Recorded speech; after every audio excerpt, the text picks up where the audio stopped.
Having me. I made the trip this morning with my wife from Chicago, and I'm really happy to be in. This is my first time in Alabama, in Birmingham, so I'm honored to be among you. And I hope that you can share some information about what's going on in Syria. Looking at the crowd, it looks like this is a younger crowd. I expected more senior people who are interested in politics and foreign policy, but looks like the more senior people are not interested in politics or foreign policy. We have few here, but younger people are interested, which is, I'm saying that as a trend. Everywhere I go and talk about Syria, I see more younger people interested in what's happening in Syria, the Syrian crisis, because it's affecting our life. And also because I'm seeing a trend among the younger people in doing humanitarian medicine, especially the people who are in public health and medicine. Many of our volunteers who are going into medical missions to Jordan and Greece and Lebanon are younger. So this is good, and I think this will make me very hopeful about the future of our country here, in spite of the election. Sometimes we look at the numbers of people who are interested in a certain issue, and we may underestimate it. But I'm going to start with a story. When the Syrian crisis started, SAMS, my organization, the Syrian American Medical Society, had very few medical projects. We are a 16 years old organization that used to send medical missions to Syria in the summer vacation, where we had Syrian American physicians doing lectures and doing surgeries for about 10 years before the crisis. We had one part-time employee, and we had a budget of $70,000. The first medical mission that we sent when the Syrian crisis started was to Turkey. At that time, there were 20,000 Syrian refugees in Turkey in few camps. So we had 5 physicians, went to Turkey to a city called Antioch, which is an old historic city. And we went there with some medical samples. I'm a critical care specialist in Chicago. We had one fellow and one also pulmonologist and one pediatrician and her husband. And we took our samples. We did not know what to expect there. And we went from camp into camp, and we told them that we are American physicians. We want to help the refugees. It took some time to convince the Turkish guards to let us into the refugee camps, but they let us in. And every day they called in the morning and they said, we have these American doctors. If you want to come and be treated, come to one of the big tents. And we had about 100 patients every day. Then we spread the word after we came back to Chicago, and we told our friends that we are doing this, and we can take care of the logistics. We can tell you which airport you can go to, and which hotel you can go to, and what you need to take. And gradually we had few other people interested. We had few medical missions to Turkey, and then we started to send medical supplies inside Syria. One of the companies here in the United States that produces a product called Quick Clot. Quick Clot is a dressing that you can apply on wounds, and it can stop the bleeding. At that time, many people in Syria were bleeding to death. The government started shooting at demonstrators, and people were bleeding because there were no hospitals that can take them. If they went to public hospitals, they were pulled out by security agents, and sometimes they died in the prisons, or many times they died in the prisons. So people prefer to die actually in their home than to go to picked up by security because of the torture. So we had this company approaching us, and they said that we can donate to you a large number of products if you can send it to inside Syria. It took us some time to take care of the logistics, but we started this cross-border medical relief from Turkey to inside Syria, and we sent these products, Quick Clot, to many areas in Syria that was used to stop the bleeding and save lives. And our motto at that time, and still, is that saving one life as if we save the whole humanity. And this is the verses from the Quran and also from the Old Testament. You read some of the words from what's considered or the equivalent of the 10 Commandments in the Quran. But the first commandment is saving life. Saving life in the Islamic tradition as if you are saving all of humanity. And this is what was our mission focused on, that we want to save lives. We are physicians, we are doctors. We don't care about who's doing what. We believe in medical neutrality. We believe that the physician and the nurses have the right to treat anyone, even in the time of war, regardless of their affiliation. And that we should be protected if we are saving lives. And unfortunately, what's happening in Syria is the opposite of that. So we started with this very limited capacity with one part-time employee, a small budget, with no experience in medical relief. Right now, after 5 years of when we started, we have a budget of $30 million. We have 1,900 doctors and nurses employed in Syria. We have programs in 5 different countries, including Syria, Jordan, Lebanon, Turkey, and Greece. We started SAM's global response to help other disaster areas, not only Syria and the neighboring countries. We just sent a medical mission to Haiti, and we believe that the sky's the limit. If we are focused on our mission, even if you start small, then the sky's the limit. And we believe that the community will support organizations like ours and any organizations like yours if you are focused on your mission, and your mission is to help people who are in need. So this is the essence of my presentation. I hope that you get some information about what's happening in Syria, and also that will encourage you to start something like this. Whether you're supporting SAMS or other organizations, it does not matter. But as a person, I believe that we have a responsibility as a citizen in this great country that we do something to help people who are in need. And this is the essence of all faiths. Whether you are Jew or Christian or Muslim or Buddhist, our faith encourages us to help people who are in need. And who is better in need than the refugees? So this is a sit-in that we started we did in New York earlier this year, where we have doctors and nurses from New York City who wanted to defend doctors in Syria. What's happening in Syria that you have the government and the Russians lately attacking doctors and hospitals in Syria, and we had this sit-in New York to support the physicians in Syria. And let me start with this video, and I really apologize if people are sometimes hurt with the graphic details. There's not much blood here, but this is the reality in Syria. This is the first patient I've seen in Aleppo in my last medical mission. And I was there with 2 other physicians, one of them is Dr. John Kaler, who is 70 years old, pediatrician from Chicago, and Dr. Samuel Attar, who's an orthopedic surgeon from Northwestern University. We went in the end of June, 1 week before the complete siege around the city of Aleppo. There was only one way leading to Aleppo, called the Castello Road. And there were 3 miles in that road that were very dangerous. It was open to shelling from both sides. It was open to bombing from the sky, from the helicopters and the fighter jets. And they warned us that there's a likelihood that you will not make it if you go into Aleppo. And we said we are determined to go in because we know that there's a need for physicians. There are only 30 physicians serving 300,000 people, and they're semi-siege. Before we entered that piece of the road, the driver of the van told us, say your final prayer. So I said, Ashhadu an la ilaha illallah, Ashhadu anna Muhammadan Rasulullah, and I said, okay, we depend on God, and let's see what happens. On both sides of the road, you see these cars and car wrecks that are burned out completely. You had these upside-down buses, and you smell a strong stench of decomposing bodies, because you have people who are trapped in these cars who are dead and their body is decomposing, and no one is able to pull them from these cars because of the dangerous situation.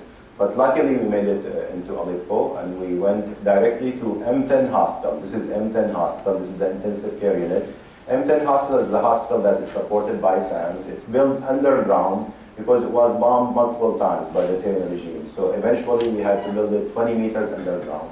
So you go inside and like downstairs, and then you see an emergency room, and then you see 4 operating rooms and the ICU, and the doctors and nurses sleep inside the hospital because it's well protected. It's underground. And we slept there, we ate there, we saw our patient, and this is the first patient I saw when I went to the intensive care unit. His name is Ahmad, 5 years old. He was playing in his home when a barrel bomb fell in the home, and he was pulled from under the rubble, and he sustained spinal cord injury and lung confusion. And I'm a lung specialist and critical care specialist, and this is what I saw.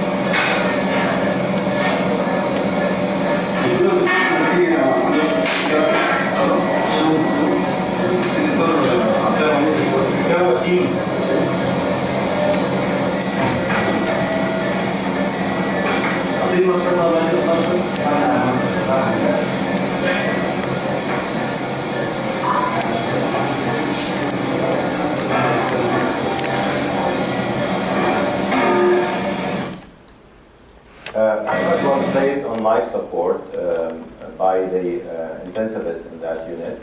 He had a breathing tube in, and this is his chest X-ray. For those who are familiar with medicine, he had multiple, these white spots are the shrapnels from the barrel bomb inside his chest and spinal cord. His left lung is white because of the contusion, lung contusion. He had a chest tube. Unfortunately, 3 days after we put him on life support, his heart stopped beating and he died. So sometimes all of us are familiar with the picture of, this is his CT scan of the chest. This is the only functioning CT scan in the city of Aleppo that was also sent across the border from SAMS. Right now, unfortunately, it's destroyed, so there's no CT scanner for 300,000 people inside the city of Aleppo. All of us are familiar with the picture of Amran Datnish, the 5 years old who was pulled from under the rubble of his house a couple of months ago, and his picture went viral. He was lucky because he survived, but Ahmed unfortunately did not survive. This is Bisan, 4 years old. Her school was bombed just last week by Russian jets in a city called Has near Idlib. Unfortunately, she died in the school with 30 other students, and that was considered a war crime by the United Nations. Now, why do we have to care about Syria? I mean, we are in Birmingham, I'm from Chicago. There's 4,000 or 5,000 miles separating us from Syria. Why should we care about Syria? I think, to me, it's very easy. We are humans, and we have to care about the humans who are suffering. Whether you are Jew or Christian or Muslim or Buddhist or a person of any faith, you have to care about people who are suffering if you are able to help them. And this is the essence of every faith. Because also this is the worst humanitarian crisis in our lifetime. Since the Second World War, there's no crisis like this that has happened. The scale of the crisis is to the extent that is affecting not only Syria and the region, but the whole world. And I believe that part of the election results that we have is because of the Syrian crisis. And I can go into more details if you have questions about that. It's causing a global refugee crisis. The United Nations last month had 1 week to discuss the global refugee crisis for the first time in its history. We have 64 million people who are displaced right now in the world. We have 20 million refugees. You know the difference between internally displaced people and refugees, right?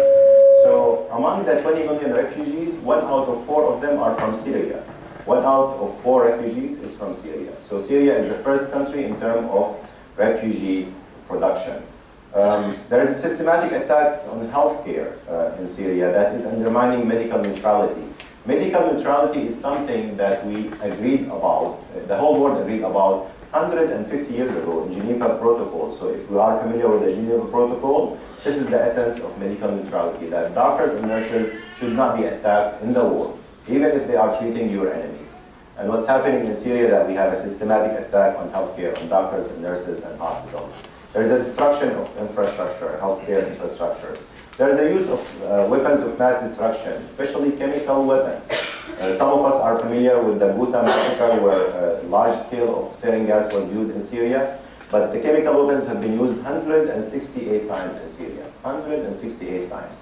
There is terrorism stemming from the crisis because of the chaos and because of the void related to the crisis.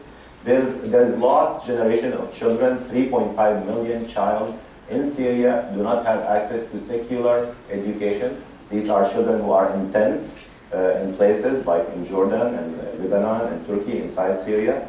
And these children will grow up angry at everyone, angry at the world that ignored them when they are in much need, like Amran. There's anti-refugee sentiment and xenophobia, Islamophobia that is happening because of the Syrian crisis. When the people in the world saw these large number of refugees marching in Europe, some of us felt sympathy to them, some of us wanted to help them, but some felt that this is an invasion to their nations and to their sovereignty. The rise of the right extremists in Europe and in the United States and some other parts of the world is because of this refugee crisis. So all of this anti-refugee sentiment, the xenophobia, Islamophobia, and ascending of right-wing parties is because of the crisis in Syria. There's war crimes and crimes against humanity and even genocide and ethnic cleansing that's happening in Syria. and there are civilians that are targeted by collective punishment. There are areas in Syria that are under siege, like eastern Aleppo. 1.2 million people in Syria under complete siege, especially by their own government, and they are in some areas starving to death. These are pictures of Syria before the crisis. It's a beautiful country if you haven't visited this. This is pictures of Damascus, the old capital in the world. Damascus is where John the Baptist was buried, and also where Salah ad-Din and UAB and Imam Hussein were buried. They are buried all in the Umayyad Mosque on the left top. This is a picture of one of the most beautiful cities in Syria, city of Hama, where also large-scale massacre happened in the 80s by the father of the current president. And this is a Catholic church in my city, the city of Homs. There's 27 different ethnic and religious communities in Syria, very diverse. These are pictures of a meeting that happened before the crisis, 1 year after Bashar al-Assad became a president. I happened to be his classmate, and he invited a group of us to meet with him in the presidential palace in year 2002. And at that time I asked him, are you planning to introduce democratic reforms to Syria? He was educated, he's a physician, we graduated from the same medical school. He was educated in the United Kingdom. His wife was known to be caring about NGOs and civic society. So I asked him that question, thinking naively that he's going to introduce democracy to Syria. And he said, he had this very long answer. Then he told me that Syrians are not ready for democracy. He was asked the same question 2 months before the first demonstrations happened in Syria, and he had the same response to the Wall Street Journal. This is one of the largest medical centers in the city of Aleppo, called Al-Kendi Medical Center. And I'm going to show you the picture of this medical center right now. Syria was a middle-income country with good healthcare benchmarks. There was low spending by the government on healthcare, but in spite of that, we had a good benchmarks in terms of mortality rate, neonatal survival, vaccination rate, and all of these things. We had a shift in Syria in the last 40 years from communicable diseases, death and mortality related to communicable diseases, to death and mortality related to NCD, non-communicable diseases, hypertension, diabetes, heart disease, cancer, similar to us. So people in Syria before the crisis were dying because of similar diseases that we have.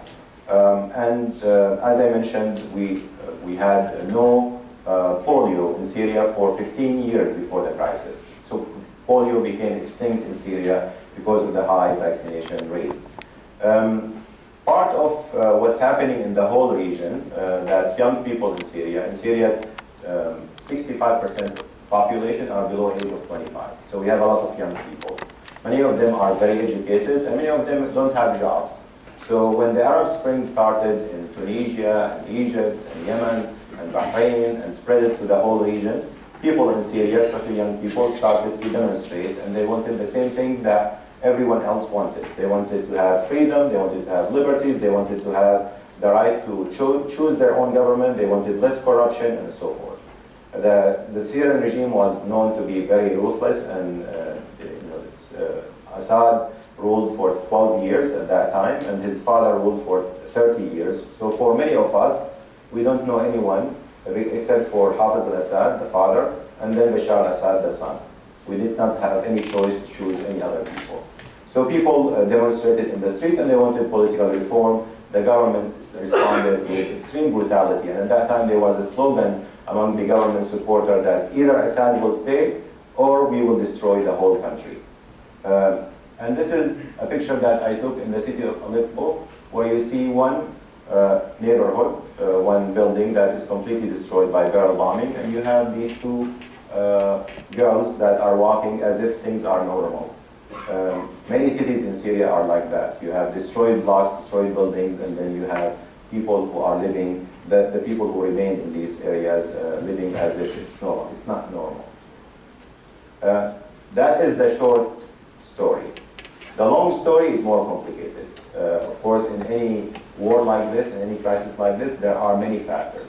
From global warming that caused a lot of drought in Syria for the past 10 years before the crisis, that led to population shift from rural areas to big cities.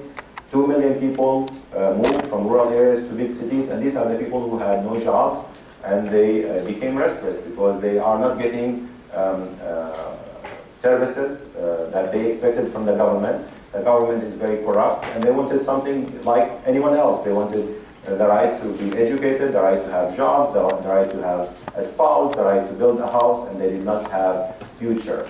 There was lack of basic freedoms. In Syria, everyone knew, when we used to go in the summer, we used to tell our children before we go in, don't talk about Assad, because walls have ears.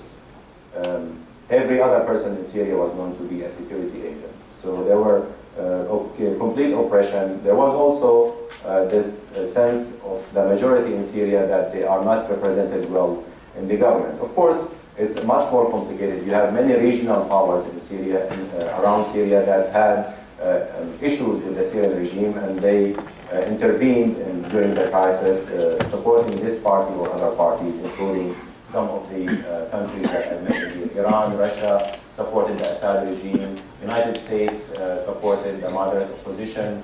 Turkey supported its opposition. Saudi Arabia, Qatar also supported part of the opposition. Kurds in Syria wanted to have their autonomy. So it's a little bit more complicated than the simple narrative that all of us are familiar with. Every time we use a new figure in relation to the Syrian crisis, we say it is unprecedented. This is a quote by Valerie Amos, who is the past UN chief for humanitarian affairs. And every time I have to put this slide, I have to modify the numbers, unfortunately, up. So until now, we have 470,000 people who are killed. We have close to 2 million people who are injured. These are people with disability. We have 13.8 million who are in need for assistance. We have 4.5 million registered refugees. We have 7.8 million internally displaced people. And I can go on and on these numbers. The most important number to me as a physician, that the average life expectancy went down in Syria from 76 years before the crisis to 56 years in 5 years. The average life expectancy dropped by 20 years. By the way, for people who like history, when Assad, the father, started his reign in Syria in 1970, the average life expectancy was 56 years. So in 5 years, his son erased the whole development in healthcare. What is Aleppo? This is the city of Aleppo, some of the pictures of the city of Aleppo that I took myself. This is an emergency room on top that you see everything you expect to see in an emergency room, and you have sandbags to protect the physicians and the nurses, because hospitals are bombed in Syria. They are targeted. This is the underground hospital that I told you about. This is the entrance of the hospital. It goes in about 20 meters underground. This is the intensive care unit of that hospital. And this is the hospital after it was bombed. Unfortunately, a few weeks after I left the hospital, it was bombed multiple times by the Syrian regime and the Russian jets. And now it's completely destroyed. This is the only trauma hospital in the eastern city of Aleppo. It used to perform 4,000 life-saving surgeries every year. Now it's not operating because of the bombing. And this is the fault line between eastern Aleppo that is controlled by the rebels and western Aleppo that is controlled by the government. And if you look at these, on top of these destroyed buildings, you have buses. And you can ask yourself why there are buses above the building. Can someone guess? Why did people put buses above the building? Snipers. To protect themselves from snipers. Because you have snipers on the other side that are sniping and people who are walking in the street. I wrote an article a couple of years ago called The Corridor of Death, which talks about the snipers' tactics in Syria. And if you're interested how snipers used to target children and women and so forth in Aleppo, in the city of Aleppo, in what's called in Arabic Ma'bar al-Maut, the Corridor of Death, you can look at that article. It's published in Foreign Policy. This is Dr. Zaher. Right now there's 30 physicians under siege working to serve 300,000 people. He's one of 2 orthopedic surgeons remained in the city of Aleppo, and his hospital was bombed 3 weeks ago, and he sustained injuries to his hands. So even with the small number of doctors and nurses inside the city of Aleppo, they are still targeted, and they're not able to operate because of this targeting. This is Ahmed, as I mentioned, and this is an emergency room in M2 hospital. after one of the bombing that is happening every day. In the last 3 days, there was restarting of the bombing of the city of Aleppo, and today one of the nurses told me that we had 60 people who were killed in one day in area under siege. And imagine yourself in a hospital like this, in a city that is under siege, and you have an influx of this large number of patients, and you have only 1 or 2 physicians who are able to deal with that. One of my friends told me, I did not witness this. I mean, when I was there was a lull of the bombing. But one of my friends, he told me that they had to operate on patients on the floor of the emergency room. They did amputation in the floor of the emergency room because of this large influx of patients. And physicians had to choose which patients should live and which patients should die, because you cannot save everyone when you have an influx of 200 people who are injured because of the bombing.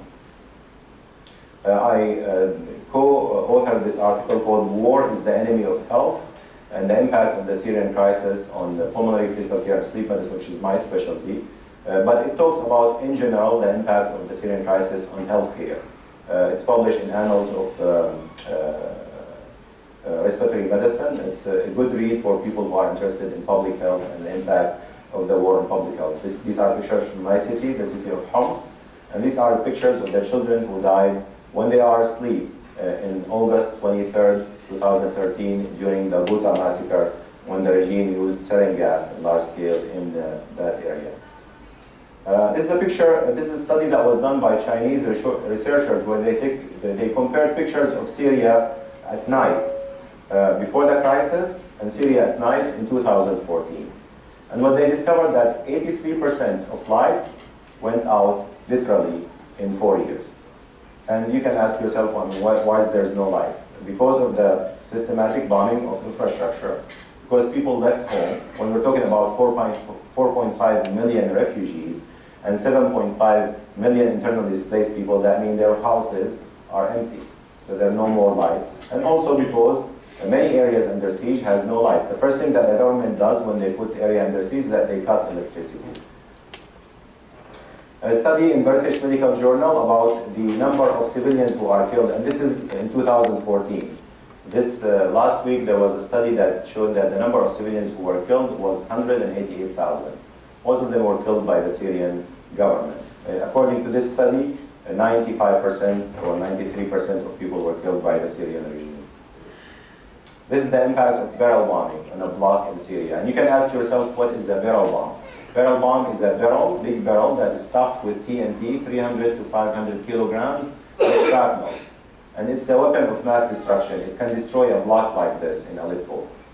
It can cause a lot of death. And why is the Syrian regime is using barrel bombing? It's thrown from helicopters. Because it's cheap, it can be locally made. It costs only $100 to have a barrel bomb. It can cause a lot of death. Most of the people who are fleeing Syria are fleeing because of the barrel bombing. So in order to stop the refugee crisis, people in Syria tell us there is a simple solution. Stop the bombing, and we'll come back. These are the impacts of the war in general, but that's what's happening in Syria. You have an influx of trauma cases. You have a large number of disability. You have psychological trauma that is affecting everyone, not only the children and the women and the civilians, the elderly who are affected by the war, but also the doctors and the nurses who are treating them. And this is something that no one is addressing. We have a shortage of medical supplies and human resources. We have areas under siege. We have epidemics of infectious diseases. For the first time in Syria, we had polio 3 years ago. We had polio extinct in Syria for 15 years, but because of decreased percentage of vaccination, we had polio resurfaced again 3 years ago. But there was a large campaign that SAMS participated in of vaccination, and in the last 2 years we had no more cases of polio. We have severe malnutrition and increased morbidity and mortality related to non-communicable diseases because people do not have access to medications. You cannot buy medications for hypertension or diabetes if you are in Syria. This is Fatima, 25 years old. She was with her 3 children in Aleppo when a barrel bomb fell on her house. The regime has a tradition of throwing 2 bombs. They call it double tap. So they throw the first bomb and people come to help the people, to pull the people from under the rubble. Then they throw a second bomb after 10 to 30 minutes to cause as much injuries and mayhem among the first responders. She was pregnant in her 3rd month. She lost her baby, and she lost her older son, Abdu, and younger daughter, Ilaf, who's 3 years old. And this is her surviving son, Mahmoud, 7 years old. I took his picture. That was one day after the incident. And I tried to make him smile. I tried to joke with him, and he could not smile. I mean, you can look at the expression at his face. And this is, by the way, the effect that you see in many children in Aleppo. They are traumatized. And these are children who are going to grow with post-traumatic stress disorder because of what they have witnessed. This is a picture, drawing of a 2nd grade child in the city of Aleppo. He was asked to draw something. And usually when you ask a child to draw something, they will draw trees and skies and sun and children who are playing and smiling. This child drew this picture of helicopters that are throwing barrels, a house on fire, and children who are bleeding and mutilated. What's strange about this picture? It's very graphic. I mean, he's affected by what's happening around. Besides it being graphic. Look at the expression of the children. Yes, the dad is smiling. Yeah, dead children are smiling and alive children are crying, which is amazing. So sometimes, you know, children don't lie, but probably to this child that if you're dead, you're luckier than you being alive in the city of Aleppo. And I think this is true, because right now the children in the city of Aleppo are starving besides the bombing. Physicians for Human Rights had a very nice website. You can look at it. And it talks about, in details, about attacks of healthcare. 750 healthcare professionals were killed in Syria. 359 attacks on hospitals. 91% of the killing was done by the Syrian government, lately supported by the Russian government. This is Abdullah, who was playing in the neighborhood when a barrel bomb fell on the neighborhood, and he had an injury in the chest, and the nurse here was trying to insert a chest.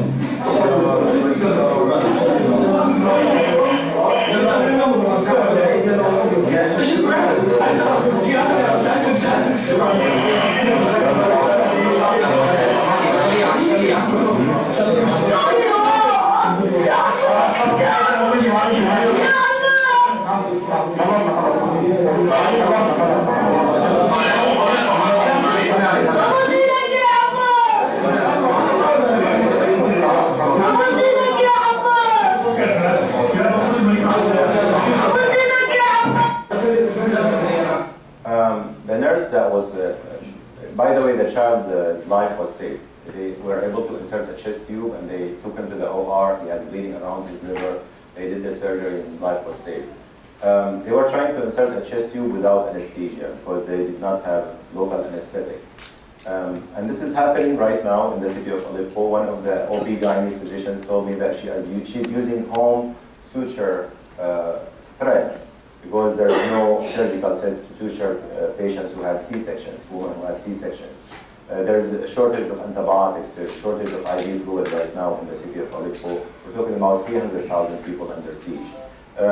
Abdullah's life was saved, but his nurse, the one who inserted the chest tube, was killed 2 weeks after he inserted the chest tube by a barrel bomb. The numbers of refugees, of course, is astronomical. My wife will talk about the refugee resettlement, but numbers, by the way, do not mean anything. We can talk about numbers from now until the end of the night, but it will not move people to action. What moves people to action is stories and pictures. And I encourage each one of you, if you have a cause and you want people to support that cause, to talk about stories, human stories. And that's what moves people to actions, including our policymakers, including our senators and president. This is a picture we took when we went to Greece, Idomeni area in northern Greece, between Greece and Macedonia. At that time, there were a large number of refugees. SAMS, my organization, is one of the organizations that are providing health care to refugees in Greece. We have 4 camps. And we have volunteers going every week.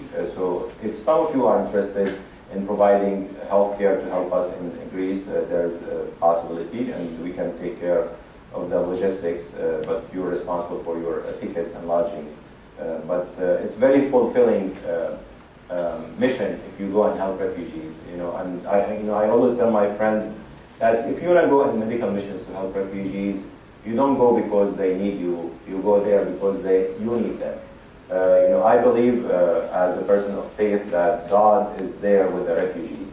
And I think it's in Matthew 25:35 that also God is waiting for you with the sick. And if you go there, you will find him. And the same thing in the Islamic tradition. This is Zaher camp, the second largest refugee camp in the world, the fifth largest city in Jordan right now.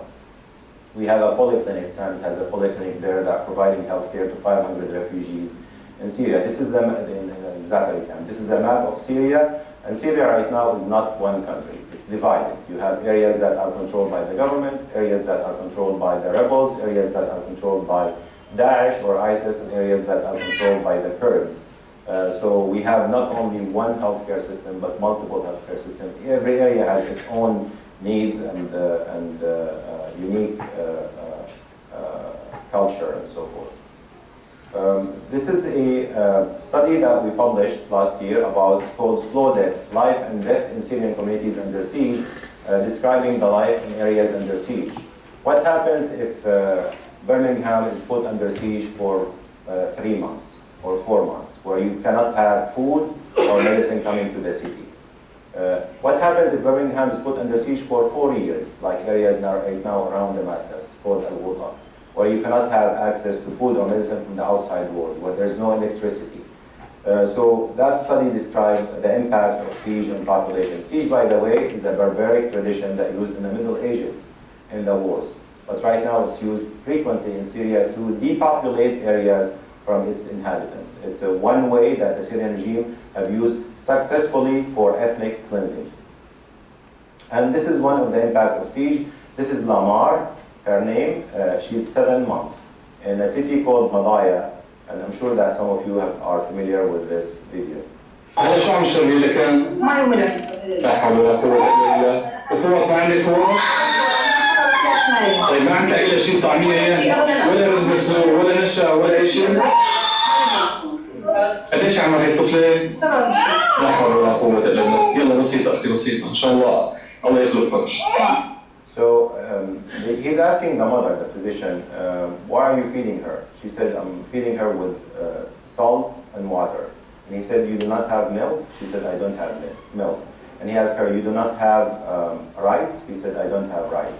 And he asked her, what are you using for diapers? She's using nylon bags for diapers because of the shortage of not only food, but everything basically in that city of Madaya. Madaya, by the way, is still under siege, and the United Nations is having difficulty, even after the public pressure on the Syrian regime, after these pictures and videos became viral.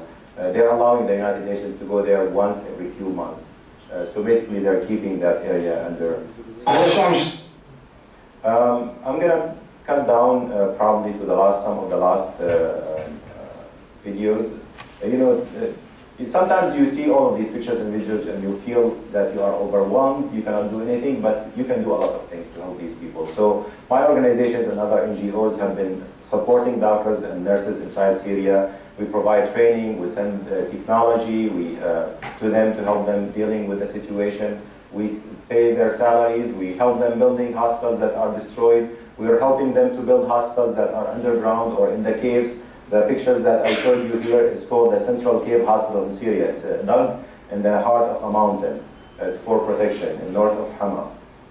This is Dr. Hassan al-Araj, the only cardiologist in that area. Unfortunately, he was killed 2 months after this picture with a missile that was targeted his car when he was leaving the hospital.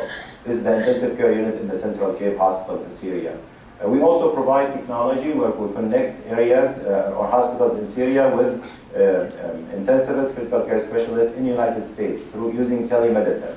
So we use very simple technology, cameras and satellite internets and routers to connect areas and hospitals in Syria with doctors in the United States. And we also do advocacy. This is from my testimony in the Security Council, United Nations Security Council, with Ambassador Power about the situation of Aleppo just last month. And these are some of the portable ultrasound that we provide from Syria. Because there's no and they can use this to help them identify their patients at the bedside. We provide distant teaching. This is Dr. Basil Latasi, who is providing a lecture to medical students in Eastern Al-Ghouta that is under siege. Eastern Al-Ghouta has been under siege for 4 years. There is no electricity, and you can tell me how come that they are using electricity to run this web learning. And this is what they are using. So if you have no electricity, try to learn from them. Syrians are known to be innovative. By the way, Syrians invented the ice cream cone in the United States. One of the Syrian immigrants in the end of the 19th century participated in the St. Louis fair, one of the largest fair, and he's the one who came with the idea of ice cream cone. You can Google it, by the way, I'm not lying. And also Syrian invented the iPad and the iPod and the iPhone, right? Steve Jobs is the son of Syrian immigrant. So we started very small in my organization, and last year we were able to serve 2.6 million people. And we are very proud of this number. We're trying to expand our capacity. And these patients are inside Syria in 5 different countries, and we provide all kinds of programs, medical programs, from hospitals to dialysis units to birth clinics to field hospitals and mobile clinics and nursing school and a mental health program and many others. We believe in collaboration and coordination with many other organizations, and we formed the American Relief Coalition for Syria that has 14 NGOs that are US-based, and they are providing humanitarian assistance to people in Syria and in the region. We do a lot of advocacy. This is one of our advocacy in front of the White House to support resettling Syrian refugees. It's my wife, Kos, who will be talking about that in details. And this is a sit-in that I told you about in front of the United Nations, symbolizing the attacks on healthcare in Syria. And I'll end with this short note, and this is a very hopeful story.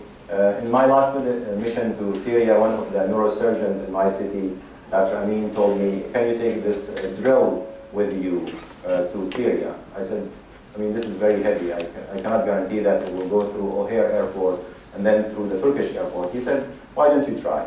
So I did. I put it in my luggage and it went through very easily. This is a drill to drill the skull of a patient if they have a bleeding, to drain the blood from the bleeding. At that time, they did not have any drill in the city of Aleppo, and there was one neurosurgeon left there. And Dr. Amin wanted to send this drill to him because we requested that. So I went easily through O'Hare Airport and then through the Turkish airport, and I took it in my luggage inside Syria, and it was used next day by Dr. Omar on this patient. This is Fatima. It's 8 months. She's a victim of barrel bombing. She has bleeding into her brain, and he drilled her skull and drained the blood from her skull, and she survived. Thank you very much.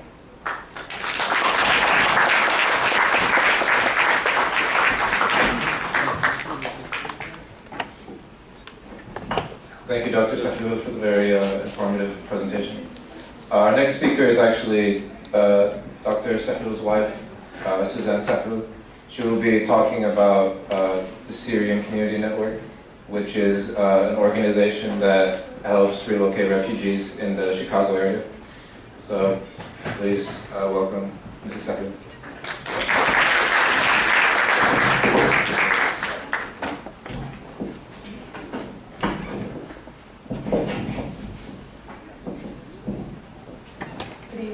Hopefully you're not too tired. It's very hard for me to speak after my husband speaks because it's a very hard act to follow. So his stories are much more entertaining and more thoughtful and more impactful. I never tire. He always jokes with me, why do you always come to my lectures even if I'm not speaking? I tell him every time I listen to a lecture I learn something new. So I'm saying that now in front of him so that you're a witness that I always learn something new from his lectures. So we started the Syrian Community Network in early 2015, I was part of SAMS for a while, for 11 years actually. I was part of the foundation. I was fundraising all the time for SAMS.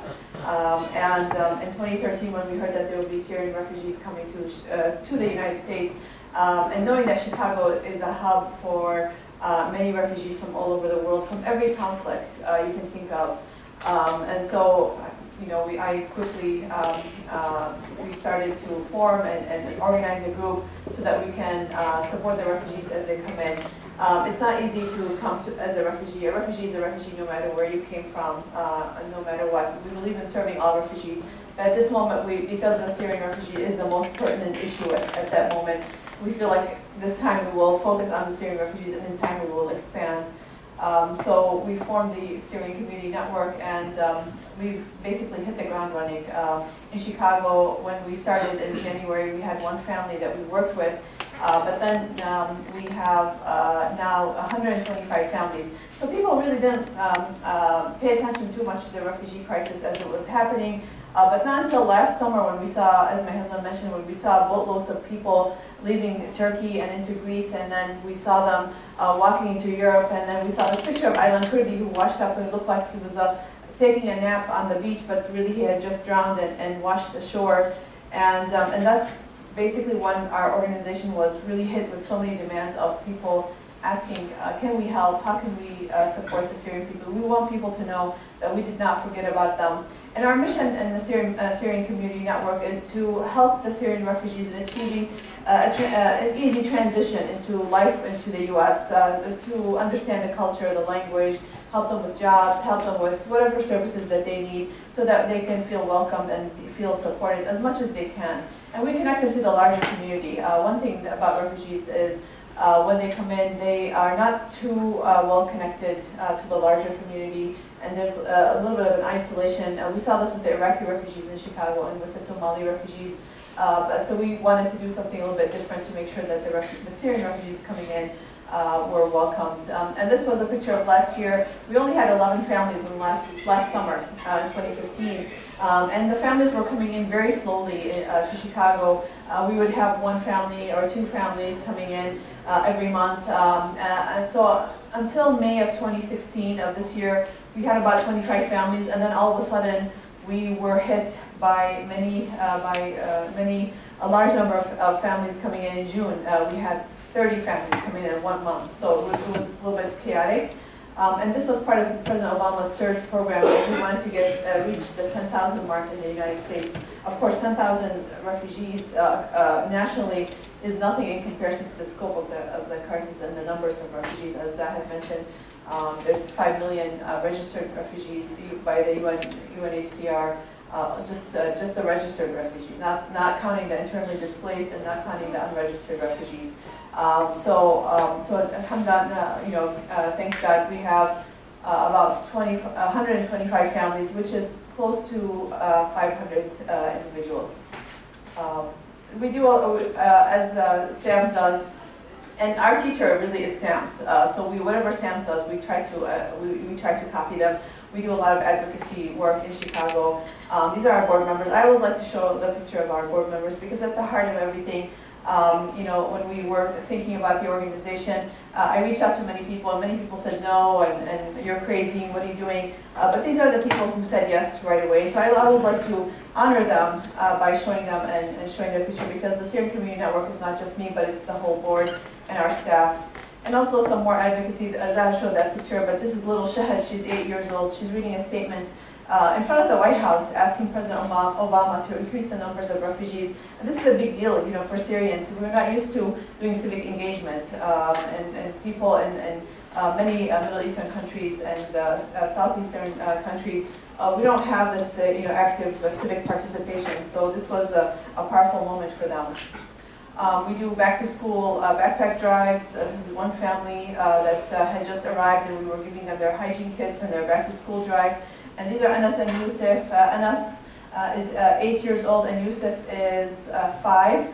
But one thing what you notice about Yusuf, what do you see about Yusuf, the one that's wearing yellow? You look at his collar, the way it's, this is his signature look, by the way. Every time I go visit the family, he's wearing a polo and he has his collar up. And I told him, why do you have it? He's just very cool. He just has a very cool personality. And I really like his spunk, and his, he's like kind of a rebel. But Anas is an artist, and he just recently participated in an art gallery where he had displayed some of his pictures, and there were pictures that were drawn by children from every background and every religion at the Chicago Public Library, and everybody got to see that this was a painting that was done by Syrian refugees in Chicago, in the Chicago Public Library. So I thought that's good. We're trying to make sure that the refugees feel that they are part of Chicago, that they're not just in this isolated bubble in their own community. This is Shahid and Shayma also with their backpack drives. This is Yaqeen. Yaqeen is 9 years old, and I asked her, Yaqeen, what do you want to be when you grow up? And she said she wants to become a doctor. And one of the reasons why we like to do the backpack drive is that we want to set the children up for success. We want them to feel when they go to their first day of school that they have what they need, their notebooks and their pens and their crayons and and everything that they have, so that they feel proud and feel that they're able to succeed. We do community events, as I mentioned, so we bring people together so that people can get to know each other, and they exchange phone numbers, and hoping that people will start to visit other refugees and make them feel welcome. We do interfaith events also. This was a women's event that we had, and we actually forced people to sit together. Refugee women with people from different faiths, and then we had discussion topics that they had to discuss together, and then there was a topic leader who had to report on what they talked about. So it was forcing people to work together. And I think it's really powerful. And one of the big things that in Chicago, we're very lucky to have such a supportive community. We also participate in different activities so that we can fundraise. We participated in the Chicago Half Marathon, and we had the refugees also run with us. And so again, this is part of making them feel that they are part of Chicago. This was a marathon that is attended by thousands of people from all over the Chicagoland area. And we participated and formed a team, and we had Run for Refugees and our t-shirts. And a lot of people were asking us about our team and why we chose this hashtag. And we introduced it to the refugees, and the refugees felt that they were part of a bigger picture in their city. And one way how people can help in Chicago, and I hope that when you have refugees, I don't know if here in Birmingham, I did not do my research to see if you actually have refugees coming in, or Syrian refugees. I'm sure you have refugees from different conflicts that have come here, but I'm hoping that maybe people in Birmingham maybe would start a Syrian community. There are 109 refugees in Mobile. And Syrian refugees? One Syrian family. Oh, one Syrian family, okay. In Mobile, and mostly catered by the Catholic social Charities. services. Okay. Well, maybe then community members can get together and start a Syrian community network, a chapter of the Syrian community network. Alabama is the most unfriendly Oh dear. state. The governor of our state has actually sued the federal government Wow. on their forcing Alabama to have refugees. Yeah, and our Illinois governor also, after last year when Mike Pence, Vice President-elect Mike Pence led the charge saying that we don't want refugees coming into Indiana, our governor also in Illinois said the same thing, and then other governors did the same, which is really unfortunate. So this is one program that we created, the mentorship program. And so in Arabic, this is what's called the mu'akha, when you pair families, a pre-established family that's been living here for a while, and then you have this new family. So we introduce them, we do a volunteer training, and then we introduce the families together so that they can visit each other and they can support one another. But the families really help the new resettled families with homework and ESL and being a friend and conversation and taking them to the museum. We even had one mentor who registered one of the young girls, the teenage girls, who is an artist, and her mentor registered her at a program at the Art Museum in Chicago. So that was really nice.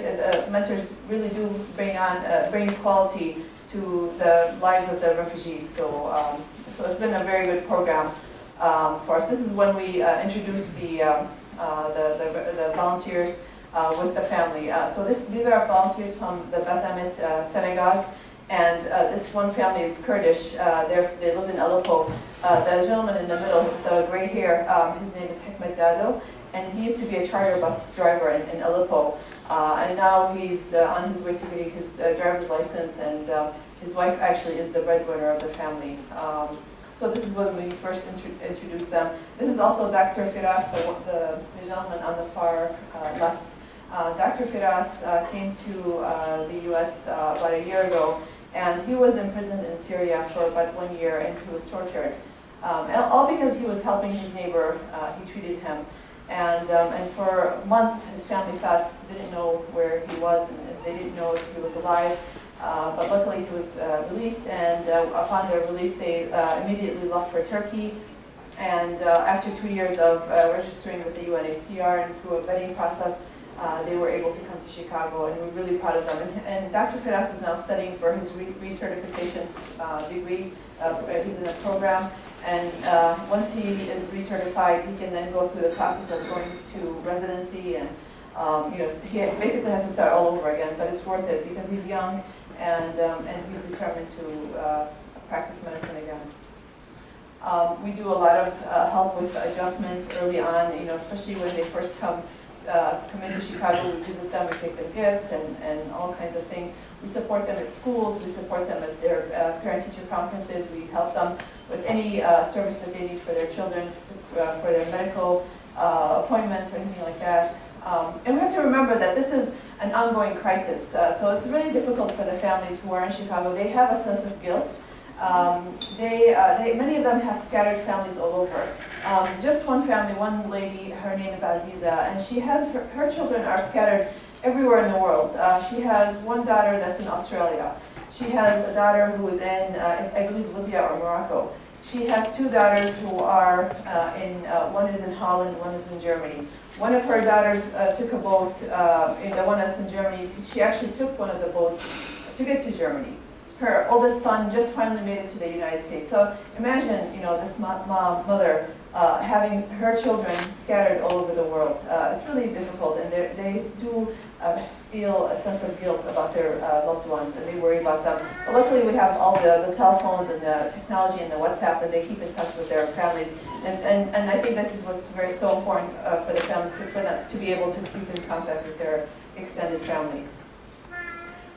So we have some programs that we've been developing right now, and so we hope to see those, because what will distinguish the Syrian Community Network, because everybody, you don't need an organization to use clothing or furniture or toys or whatever, which are very noble, but what we want to do is create programs for the families that are, culturally applicable and sensitive to the refugees themselves. And we really shouldn't call them refugees, we should call them our newest community members. And we've been trying to use that phrase, but sometimes we go back to the word refugees. So another initiative that we just started is the Syrian Delights. So some of the women who are really good at cooking, so there are people who place orders, and then we have one of the refugee men who delivers, and we pay him.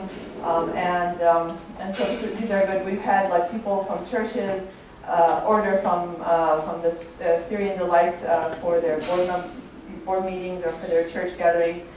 Different community members have ordered also. We even ship to California, we've shipped to Boston, so if you want to place an order for your next gathering, please do so. One initiative that we just started also, we partnered up with this company, is Blue Meets Blue. So all of you can look that up on your phones. So Blue Meets Blue is a for-profit company that hires the refugee women in Chicago to sew these evening wear, shawls and blouses and skirts and all kinds of clothing that are made in Chicago by the refugee women. So whatever you order from this company, all the proceeds will go to the refugee women. So please take a look at that.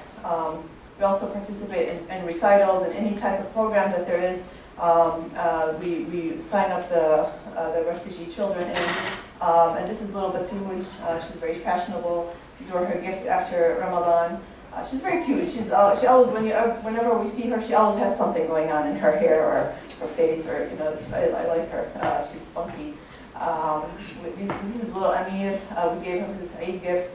After Ramadan, during Ramadan, we planned for the Eid drive, the holiday drive, And we had people from all over Chicago donate gifts for the children. We created lists, and we had people who are non-Arab, non-Syrians donate the most toys for these children. And so it was really nice. We gave presents to over 200 children in June and July, and it was really nice. And again, we were trying to make the families feel like they're part of Chicago. We're branding the Syrian Community Network as a Chicago organization and not just as an Arab and Muslim organization. We're doing our best to be everywhere and to support the refugees and bring awareness, as we're doing here right now. These were some of the gifts. The volunteers. So people, I was asked, how can we help? You can help in any way you can. Fundraising, bowling parties, marathons, join our events, like us on our Facebook, donate to us, of course. This is the biggest way. Any nonprofit will always ask for donations. This is a bowling event that we had for the refugee kids. It was cute. And I want to show a video about one of the families, the Abu Jabir family, who came here last year, and they've been adjusting really nicely. Before the war, we were living by safe and security, like here. We are living as a loving brother together. Everybody respect each other. I don't know what happened suddenly. Everything is a change. The country is not safe. Most of people left home city because the rocket and the bomb is coming from the sky. You cannot to walk on this street because somebody maybe shot you. So I moved to Turkey to bring all my family to Turkey to more security, more safe.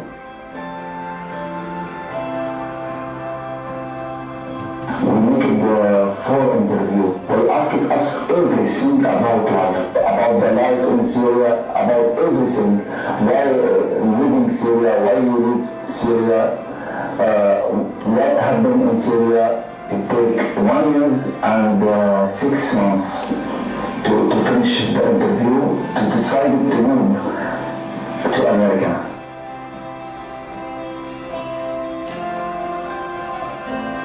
When I arrived to the US, we felt more comfortable, more relaxed, no stress, no afraid from anything. We lost citizen and country, everything, we lost everything. But here, I feel so happy and more security by the future for me and for my family and for my children. So this, oops. Get rid of this.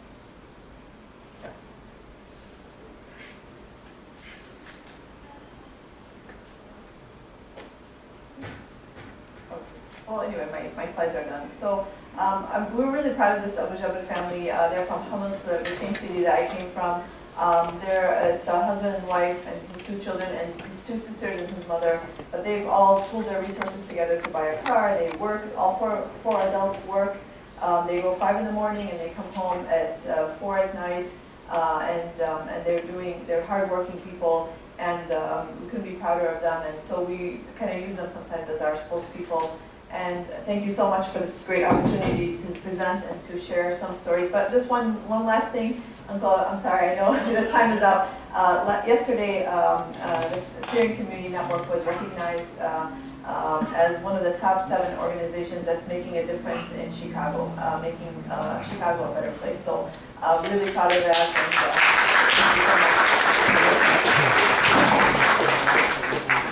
Ahmad, I know it's getting late.